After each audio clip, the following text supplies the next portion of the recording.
Assalamualaikum warahmatullahi wabarakatuh.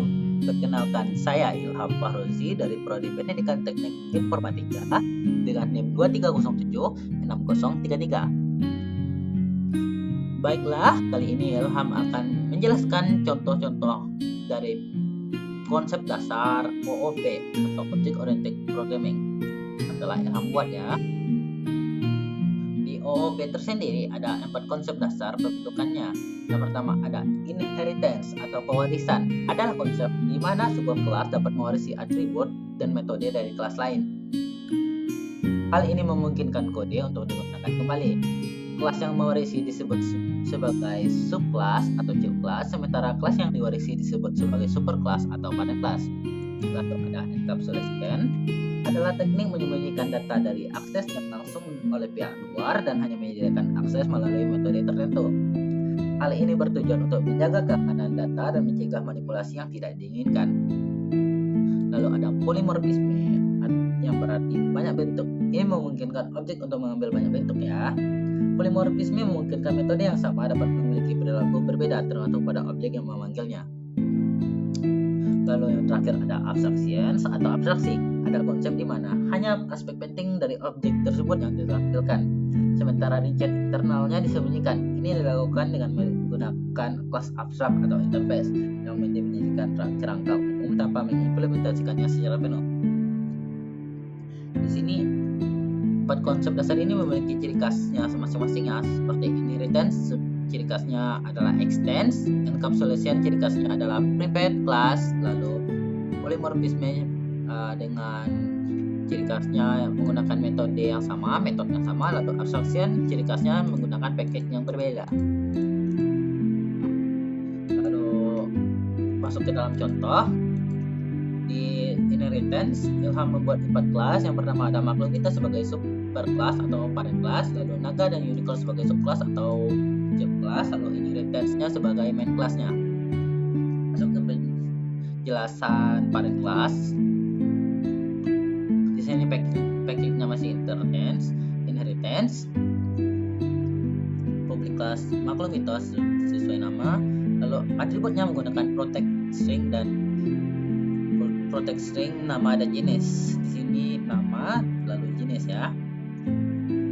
Lalu pada konstruktornya di sini string nama ini nanti atribut dari nama akan didefinisikan ulang sebagai nama lalu dimasukin ke nama ini ya. Di sini juga jenis, atribut jenis didefinisikan ulang sebagai jenis dimasukin ke dalam jenis. Nah, di metode pada makhluk mitos di sini menggunakan metode tampilkan info. Yang akan ditampilkan adalah nama dan jenis. Ini sesuai yang diulang lagi tadi. Di sini dimasukin ke nama, lalu di sini jenis ini dimasukin ke jenis ini. Masuk ke penjelasan naga dan unicorn atau subclass atau child class. Kedua kelas ini memiliki bentuk yang sama ya, yang berbeda hanya metodenya. Kalau pada unicorn berlari, pada naga terbang. Oke, Lama akan jelaskan pada subclass naga terlebih dahulu. Kelas naga extend makhluk mitos, yang berarti kelas naga ini atau subkelas akan mewarisi ke makhluk mitos. Ini ciri khasnya yang Ilham sebut tadi, extend. Lalu pada konstruktornya public naga super nama dot naga.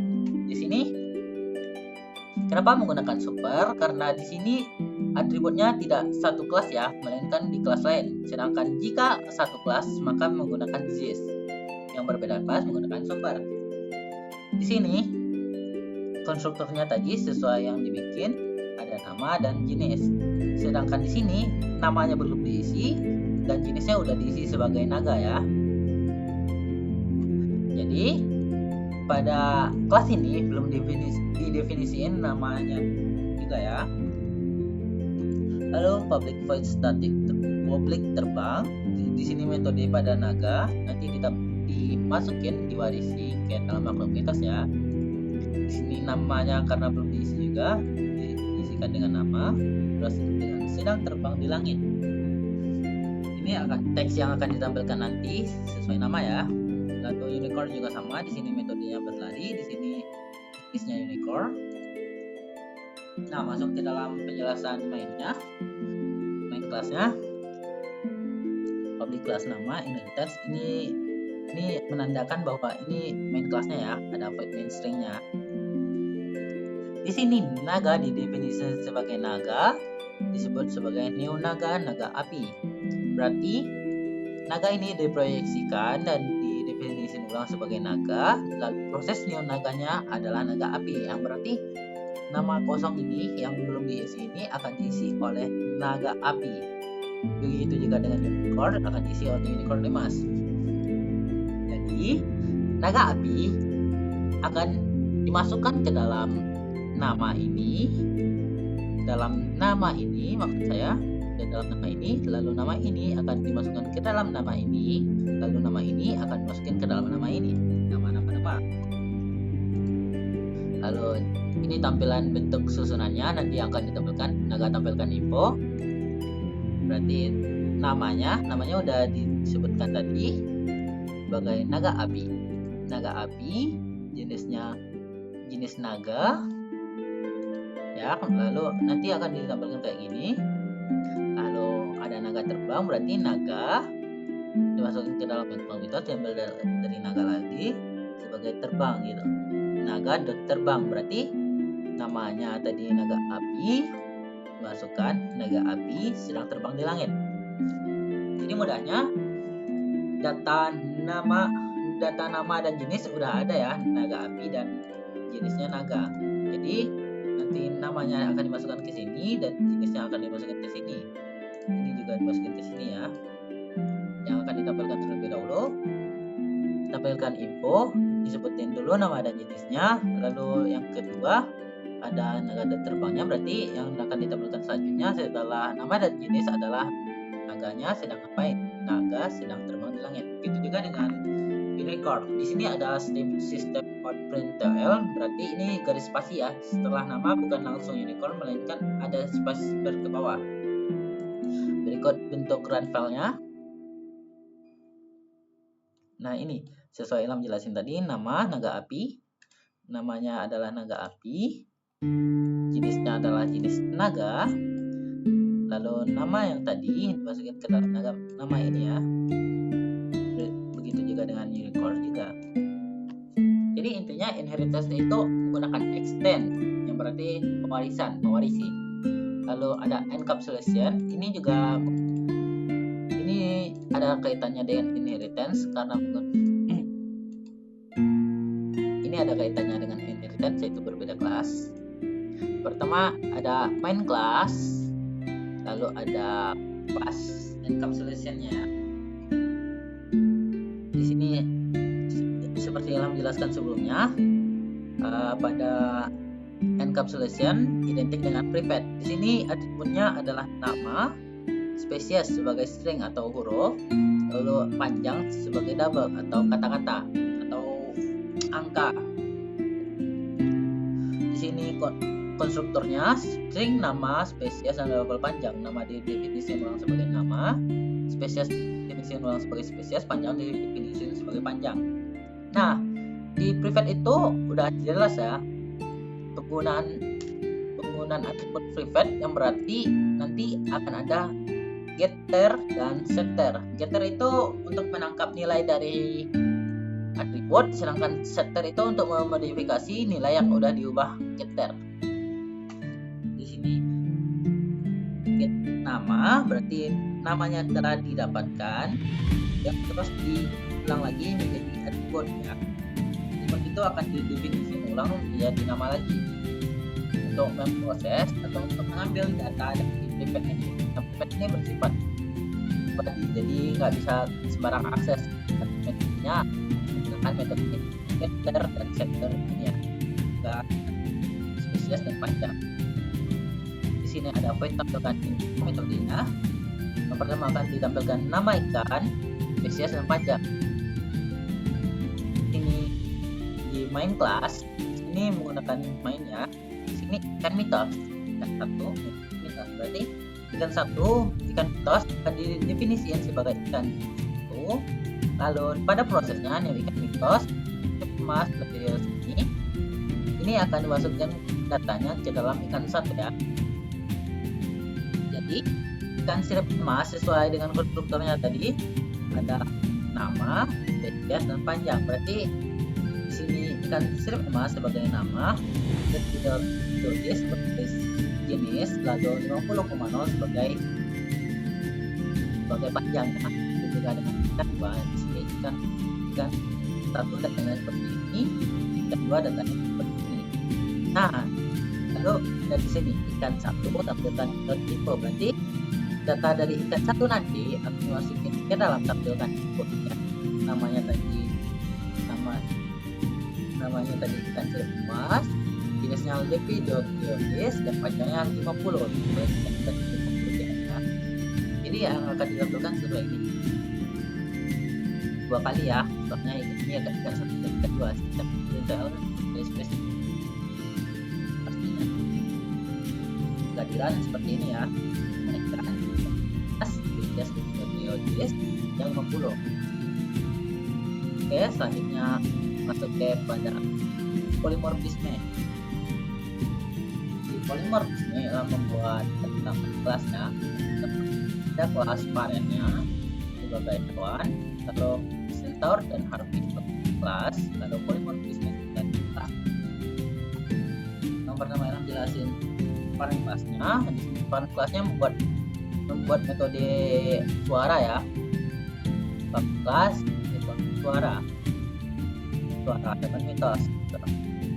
Kata dalam jelasin tadi, polimorfisme ini menggunakan metode yang sama di berbagai kelas dan tidak menjadi satu ya.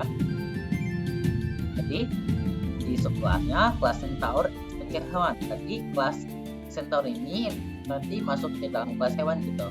Masukin nama centaur mengeluarkan suara mendengos, begitu juga dengan harpy mengeluarkan para nyaring.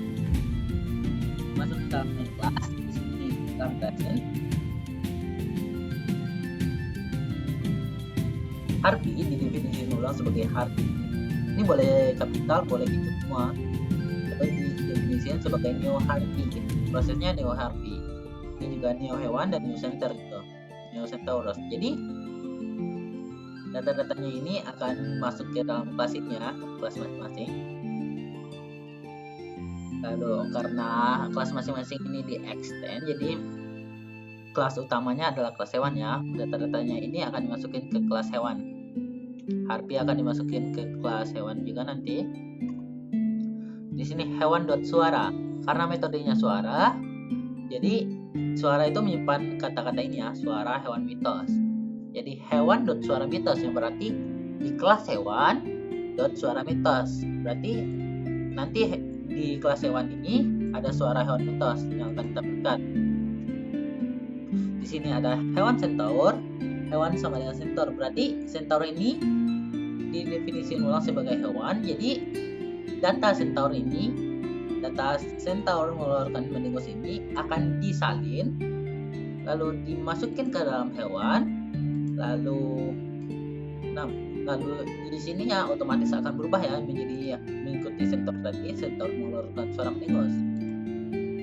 Hewan.suara berarti pemanggilan hewan suara. Di sini tadi kan udah dimasukin data dari centaur ya. Centaur mengeluarkan suara mendengos. Ini jadi tergantikan jadi centaur mengeluarkan suara mendengos ya. Begitu juga dengan harpy. Harpy juga begitu, sama seperti centaur. Maka runpacknya seperti ini ya. Suara hewan mitos sesuai dengan hewan.suara, lalu centaur mengeluarkan suara mendengos. Centaur mengeluarkan suara mendengos, hewan.suara. Berarti centaur ini sama dengan hewan, dimasukin ke dalam hewan. Hewan ini nanti mau dimasukin ke suara hewan mitos ini ke dalam pet suara, metode suaranya ya. Jadi intinya polimorfisme ini metodenya menggunakan metode yang sama. Jadi untuk pemanggilannya langsung semua ya. Ibaratkan remote TV gitu. Bisa mengganti berbagai siaran padahal satu metode yang sama. Lalu ada yang terakhir abstraction, seperti yang jelasin tadi, berbeda paket. Di sini mythical creature Java-nya sebagai abstract class, Dragon dan Phoenix-nya sebagai kelas bagiannya, kelas itu penjelasannya. Ini Ini kelas kerangka, kelas penjelasan, dan ini main kelasnya. Di sini Ilham akan jelasin dulu Magical Creator atau kelas abstraknya.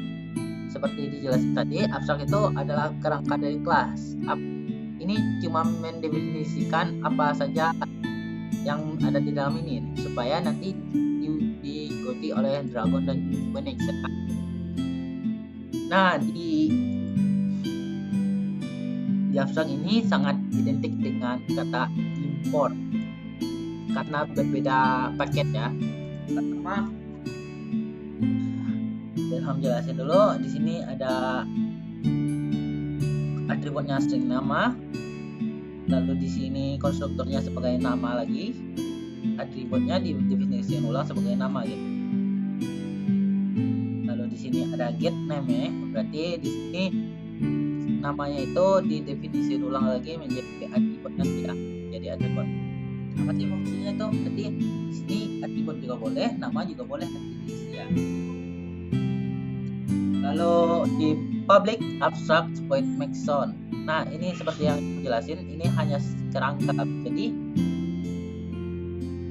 Jadi yang ini walaupun tertulis di sini, nanti Dragon dan Phoenix wajib punya kerangka ini ya. Jadi penjelasan dari Dragon dan Phoenix seperti ini. Pertama, diimport terlebih dahulu dari abstrak mythical creator, abstrak 2, diimport dari abstrak 2 dan mythical creator. Ini menggunakan titik ya. Ini public class Dragon extends. Karena ini udah diimport tadi, jadi ini boleh menggunakan extend ya. Berarti public class Dragon ini jadi subclass, mythical Dragon ini, mythical Dragon ini jadi private class. Public Dragon, Super Dragon. Karena atributnya berbeda kelas, jadinya ini menggunakan super ya. Dragon, berarti Dragon ini akan diisi oleh nama, atau nama ini akan diisi oleh Dragon. Misalkan ini udah di kita override.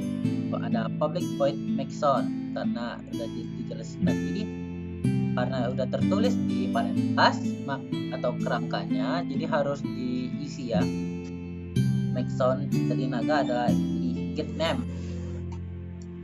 Ini karena namanya udah didapatkan, berarti Dragon masuk ke get name ini.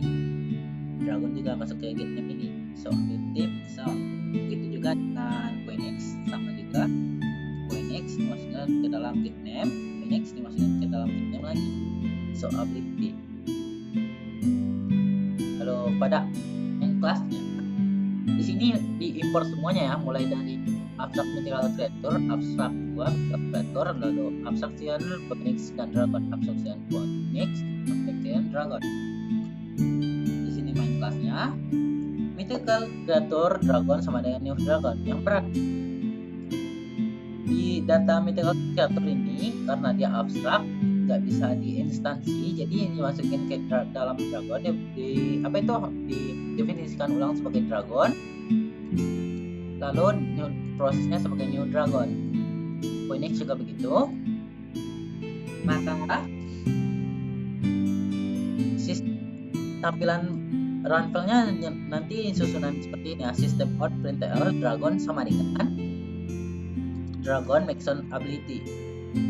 Maxon sama show ability ya. Dragon berarti nama ini hanya sebagai itu ya, sebagai kerangkanya doang, jadi ini enggak termasuk nanti, jadinya ini yang akan dipanggil Dragon sama dengan Dragon maxon. Berarti Dragon draws with a fire breath, lalu ada Dragon show ability, Dragon can vibrate fire. Ini juga dimasukin ke dalam kerangka nanti, jadi ini termasuk ke dalam kerangka gitu, apa datanya dimasukin ke dalam kerangka gitu. Ini juga Phoenix juga sama, di sini ada spasi bar ya, spasinya.